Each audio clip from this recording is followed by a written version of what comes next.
Here we are at the World Steam Expo, and I have the League of Steam, an amazing group who are of performers from Burbank, California, if I'm not mistaken, who do an incredible show, and I'd like to have them introduce themselves and tell a little bit about your group. A little bit about the group? Well, first introduce yourself. Who are you? Who are you, Robin? My name is Robin Blackburn, and I play Lady Ameliorette Potts in the League of Steam. Awesome. My name's Nick Bauman, and I play Krakus Potts. I'm Dwayne Matthews, and I play Jesper Mooney. And I'm Andrew Fogel, and I play Baron von Fogel. And we have a web series online that you can see on our webpage at LeagueofSteam.com. Thank you. It's been a long day. And we also do live shows as well at this convention. For instance, we did our parlor show. Where we do interactive demonstrations of some of our gadgets and things like that. What does that one do, Mr. Mooney? This, sir, is called the Hug Gun, the Hunting Utility Gun, and it is a net cannon is what this is. And when we're hunting prey, we are, by the way, monster hunters, Victorian monster hunters. And when we're attempting to capture rather than destroy, this is what we use. And this will shoot a net, actually shoots. All of our equipment actually works. And this will shoot this particular net about 25, 30 feet. It's a 6-foot net, and it's awesome. Actually, it's great fun. People love to be ensnared. Go figure. I don't know why, but they love it. It's a hug. It's a hug. It's a hug. It's a hug from us, from the League of Steam. Is it dangerous? Not yet. Oh no! Oh no! We have non-lethal. We have the safety balls on here. Oh, those look harder than they. Yeah. Actually, and in reality, we're very aware of anything that could be, because we are interactive, and we don't want to obviously hurt any of our fans, our potential fans. See, the great thing about steampunks is everyone always has their safety goggles. Right. So when we do our live interactive demos, you know, you can put on your safety goggles, and no one loses an eye. Very often. Right. Yes. Too much. Maybe a finger. So how did you guys come up with this? There's a lot of crazy going on in our heads. I can see that. Yeah. And we need an outlet for it. Yeah. So. It's like we all love steampunk, and all of us are craftspeople and costumers, and the idea sort of evolved out of a couple of different projects, and I think we all just found that we had a common interest and liked making crazy stuff and showing off. Yeah, this was a great creative outlet because we really love the aesthetic. And we got super lucky because we all like each other. Yes. And so we had another great bit of glue. Besides all of us having individually that love for all those other things, we're like, hey, we kind of like each other. We like hanging out. Yeah. We like doing this together. Very cool. And we can do it together way better than any one of us could do individually. Yeah. And, I mean, we come from all different backgrounds. I mean, Robin and I have been together for, over 10 years? Uh-huh. Yeah. And so just naturally, you know, we fell into this together. But even Dwayne and I were both doing pirate stuff in the pirate community in Southern California, kind of knew of each other, and then just this sort of evolved because he's a great performer with his pirate stuff, does educational stuff for kids, for piracy. You'd be surprised how many kids don't know how to walk the plank. And I think it's a very important skill, and I'm more than willing to give them that knowledge. They only have to learn it once. No, only once. And those decks aren't going to swab themselves. No. And they're so much closer to the deck, it's so much easier. Oh, right. So he was a natural man. performer when we were sort of assembling this, and it sort of just happened. It all just happened naturally, organically. We started.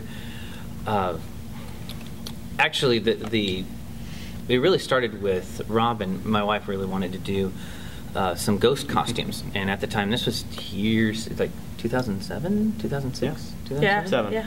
I can just imagine that conversation around the dinner table. Honey, I want to be a ghost. Pretty much. Yeah. We'd been doing this amazing costume ball for several years called the Labyrinth of Jareth in Los Angeles. The best masquerade costume party. People pull out all the stops for this event. It's fantastic. Better than Halloween. When is it? That is July. Yeah. Actually, yeah. Or last weekend of June this year. Yeah, this year it's a little Yeah, it works earlier. better for us this year. So I'll try and briefly sum this up. So she really wanted to do this amazing ghost costume that lit up and blew and was a period accurate costume, but was really torn and tattered, and she had great designs for it. But at the time, she wants to do a group costume. This group costumes are fun as a group, and they're also just very dramatic and dynamic for an audience. And But when you have to go to the bathroom, does that mean everybody has to go at the same time? Sometimes. Yeah. Well, you got. Well, it depends if you're attached in some way. Well, yeah, you said it was a group costume. Yeah. Oh yeah. Oh, was it costumes more than one? Right. Oh, okay, right. I got confused. We were a group with a lot of the same costumes. Is probably closer It's to. kind of a common theme or story Makes being sense. told. I think it's more A fun costumed to go to the bathroom group. But I like the idea. Costumed group. There you go. Doomed. Yes. So it's not like we're one gigantic ghost. Well, that could be cool. Yeah. One really big I'm ghost. Somebody like, jot I'm that going down there before now. I Muppet get- Ghost Man. Yeah. So I'm sorry, I interrupted. But at the time, I was working on another project, and it sort of mixed this Victorian science fiction, kind of what I call Da Vinci punk, pirates, just sort of all this other cool aesthetic and creativity and early invention. And I was kind of finding this thing called steampunk online. It was really not that big online. You really couldn't find much stuff, and it was really getting into that. And Rob's like, well, I want to do the ghost thing. And I'm thinking, well, I want to do this. I want to make a steampunk costume. I'm like, well, what if we sort of combine it? And I sort of do a steampunk Ghostbuster. How about that? Wouldn't that be cool? And so that's what we did. She got a couple other girlfriends to make ghost costumes, about 3 different periods of history. And I got 2 other buddies of mine to make other ghost punk. And that was great. So it was a big hit. I think that's the second year. We met. So the first year we met, both of us showed up with steampunk mechanical arms. Right. And we were like, hey, we're doing the same thing. This is awesome. It was sort of like, hey, how you doing? Shook hands like this. It was. But yeah, and so then we kept in touch only a little bit over the course of the next year, and I remember like a week before you said, "Hey, I'm doing steampunk again. I'm doing this crazy thing. What are you doing?" I said, "I'm doing a crazy steampunk thing too," because I was working on a steampunk rocket pack. Oh, cool. And he was doing the ghost pack, and so we wound up meeting up there and hanging out that night, and we sort of realized that our minds were on the same wavelength, and we started working on projects together. And everyone in the group just sort of started falling into place after that over the next couple of years, and now we're up to 12 performers. And Yeah. I didn't realize it, but he actually got me hooked on steampunk when we were pirates, which is even a little earlier connection for you and I, because I was at a pirate event and he had this gun, the Hug gun, at the pirate event, and I went, how does that relate to the pirate? He said, don't worry about it. Watch this. This is really cool. And so he was shooting it all day long, and I went, that is really cool. And what the hell is that connected to? And he said, it's steampunk. And I goes, what's that? And then I started looking into it a little bit, and then it kind of it got me started thinking about it. It's very steampunk. I think is very creatively contagious. Yeah. And It is. so many people I know. I was going to say creative people, but you know what? There are people that I've met who have really unlocked their creativeness by finding steampunk because it's so inspirational. Yeah. It's amazing to meet people every event we do that say how much.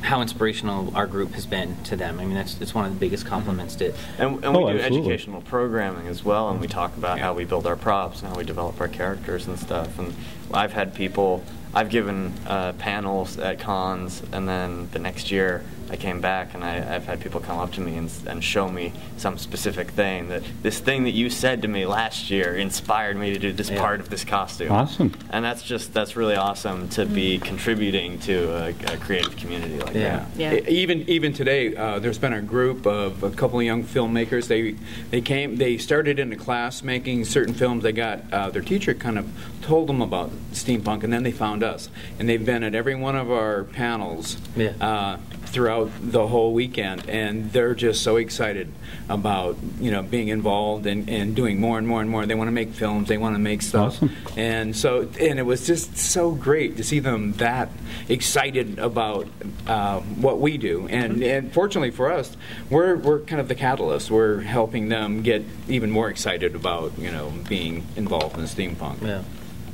Yeah, it's really been neat to see the community grow. And all the creativity, and no, I'm not going to cry. Now, you said you've got web series? Yeah. Can, what can you tell me about that? So it's called The Adventures of the League of Steam, and it's a short-form web series. The episodes range between 3 and 6 minutes. And we're just concluding our second season right now, a Kickstarter-funded second season. Very cool. And so it's just sort of a way for us to, it's these fun little films, very slapstick comedy, that follow us on our monster hunting adventures. And the episodes come out every 2 weeks, and got one more episode. we've got one more episode left in the season. For this season. And we do it all. We do everything: writing, props, editing, everything. Acting, costume yeah. design. Who does all the of it. writing? All of us. Yeah. All Yeah, of us. we switch off writing scripts. In fact, each of us, even though we may not have that as a background, we're learning. Especially in this season 2, a lot of us have got a chance to do a little bit more, and so we're learning about directing. For some of us, have our first attempts, and writing. Some of us for our first attempts. So we're growing as a group, and we're just having this great time learning more and more about what it's all about. Yeah, and several of us have experience in different parts of the entertainment industry. So, Nick, for example, has worked professionally doing special effects and props, and he's been sort of, mentoring some other people. I'm a director, and went to film school for that, and so I've been sort of working with other people to teach them a little bit more about directing, and so Very it's just cool. been a really cool collaborative process for us. Dwayne's been an art teacher for 35 years. 35 years. Yeah. I started when I was 3. Right. Yeah. Right. I'm not really. This is makeup. Oh, I'm not okay. really this- Very cool. No, it's not. I'm old. Me Well, too. sort of. But young at heart. Yeah, way young at heart. It's actually one of the neat things I've really liked about our group is the age range that we have in our group. I mean, because it's really from mid-20s all the way up right to here. retirement age and everything in between. But we're So all it's equally immature. Yes, yeah. But we're all that is the equalizer right there. The immaturity level. We're all It's the same. children. because we all Yeah. just want to have fun and enjoy what we're doing, Yeah. and we And love build it. something. We all want to Yeah. build something and create something together. And we want other people to have fun. That's Yeah. why we do it. Yeah. And it's That's not why we do it. just physically build something; it's building a community and building building a fan base, building people that enjoy building entertainment. I guess Yeah. Very cool. I have a question for you. Sure. Well, actually, I have 2 questions. Were any of you at the Her Royal Majesty's Steampunk Symposium in January? No. We No, Yeah. unfortunately, that was right in the middle of our webisode production. Okay. So we were off filming our adventures. Yeah. We just started actually filming Right. January. Yeah. I don't remember if we were in a jungle or On a ship on a ship or where we were. I was thinking your faces looked familiar, but it's probably because I was looking at the information about the. Yeah, we're on the website. Oh, exactly. You're on the website and actually looked at your Kickstarter, so or cool. the information on the Kickstarter. I've supported a few of those. So. Awesome. Thanks. Now, asking this group is kind of dangerous, but I like to offer everybody that I talk to the opportunity to tell me something weird, something unusual that maybe your fans don't know, something that's happened. It could be something that happened at an event, or like the Honky Tonk Man, a professional wrestler, told me about. He was off the coast of Newfoundland on a ship and saw these beautiful icebergs and was just talking about how beautiful they were. And then he found out he was where the Titanic had sunk. I've got a story. All right, I've go got a for story. it. All right, one of our very first shows was on the Queen Mary. And one of the things that we offered as part of the entertainment was a ghost tour.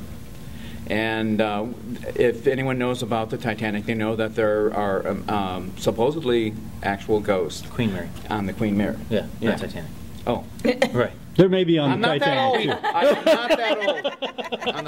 On the I really don't Queen- want to do a on the show Queen on Titanic. on the Queen Titanic, no, on the Queen Mary, and so we worked on putting this show together, and And I'm not normally a believer in ghosts, which is probably good working with this group. I would be a lot more nervous than I would normally be. We just play it on TV. Yeah, we just pretend. Well, anyhow, long story short, we had our walk set up, and we'd bring people through, and one of our friends, the engine room. Yeah, in the engine room, and which is the second most haunted spot on the ship. Yeah. Right. There's a fabulous story about how this guy died being slammed in one of those doorway things. Yeah. Mm. I didn't believe any of it. I goes, that's all great. This is great build up for what we're doing, until we were doing the show that night. And I leaned over the railing because I was waiting for a cue to have a particular thing happen. I can't remember exactly what it is right now, but I leaned over a particular part of a railing that I had to so I could see down the hallway to cue somebody to go bang in a door. Mm-hmm. And one of my ribs popped out. I don't know how, I don't know why. I don't know if you guys remember that, but that hurt for weeks and weeks and weeks. Yeah. And I goes, well, I don't know, I cannot imagine what happened. And then I thought I saw something that wasn't really supposed to be there. There wasn't the person that was supposed to be cued. So I'm a believer. I'm a believer. And one of our friends actually told us, and she's more closely connected to this kind of activity. Right. And she warned us. We had a little preemptive things before we went to start the show. And she goes, it's a pretty strong activity. Yeah. And I'm going, yeah. But and that's the interesting thing, because this friend of ours was actually working with us when we first started up, and we were encouraging her at the time because she was sensitive, and I want to believe in this stuff, but it's really when I need something more tangible. I want to believe, but really, anyway. Right. Yeah. So we do some ghost investigations with her and stuff like this, but she was amazing, and she has no reason to make the stuff up or lie. Yeah. She's not that type of person, and we had some pretty freaky encounters. Yes. Yeah. So to have her on the show, she was actually playing one of our One of the ghosts, yep. She was one of the 3 original ghosts.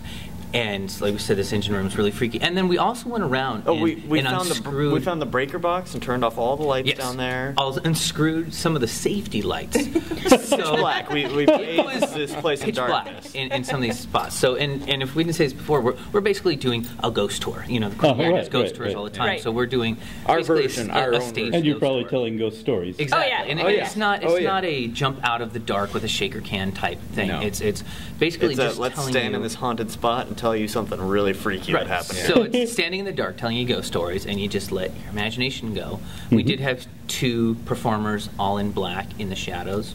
Who would just walk around so you just could subtly walk around. get the impression that there's something moving out there. There Right. were a couple times where we're like, I remember just saying, oh, that part where that happened, that noise, and they were just like, we weren't over there at that time. Yeah. So it was, and our friend at the time was just like, be respectful, because this is a really strong energy here. There's really stuff happening. So let's just be respectful. Right. And it really added to our performance, I think. And I got to tell you that the ghosts, there were 3 of us, and at the beginning of the tour, we were spread out throughout this area, the engine room, and so we didn't have each other, and we were waiting for people to come up for the ghost story or whatever it was that initiated us coming into the environment. And I would get so freaked out about just being by myself, and it's completely pitch black. The only thing lit up is me, glowing, being a beacon to whatever was out there. And there was a part where we would all come together after we did certain things apart. And it was such a relief every time that moment would come up into it was like, oh, thank God, nothing happened. Well, the thing for me that was kind of funny was, so I was stationed telling this story about the guy who got slammed in this door. Right. And so I'm out there, like, waiting in the dark and all that, like everybody else is. And I know you're right there in the scariest part. this is like the farthest down and the farthest back, so I'm like the furthest removed from the exits and all that. And right before the tour, like maybe an hour before the tour, we were having a conversation with a psychic paranormal investigator who's like resident to the ship. Yeah. Oh, really? Yeah. Oh, yeah. And she meets me, and within seconds of meeting me, she says, there's a presence about you that you look very much like one of the ghosts on this ship, and I feel that you're somehow connected to this ghost, and that there's some sort of connection here. It's this ghost of this man who was slammed in this door. I'm just like, oh God. So That's helpful. right. So, but like, I try in my mind as I'm down there in pitch black, standing next to this door where this guy died, who I'm supposedly connected with. I'm just trying to think, okay, well, if I am connected to this ghost, then it would be benevolent to me in some way, and I shouldn't be scared.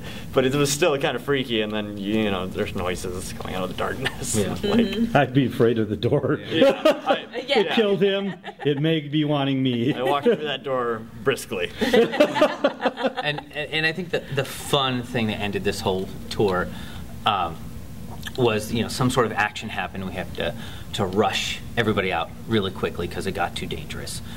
So we rushed the whole group, and there were 20 people. Yeah. 20 people It was to a rush out small, of this intimate narrow corridor, walkway, yeah, get them in the out the dark. door to safety, and then we tell them we're going to go back in and take care of these entities.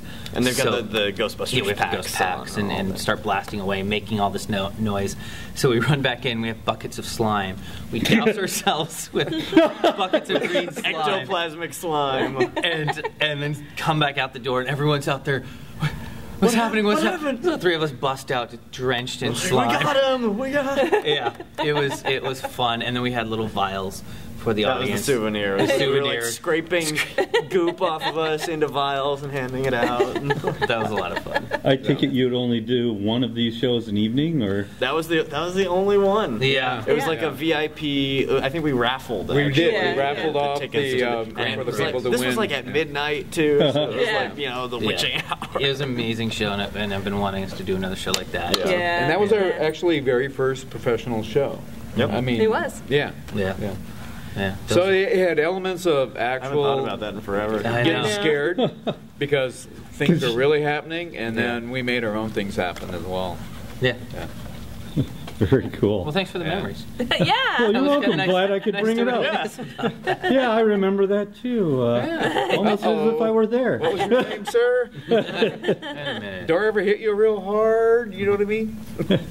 No. Anyhow, thank you folks very much. And from the World Steam Expo in Dearborn, Michigan, this is the Weird Review. There you go. Fire in the hole!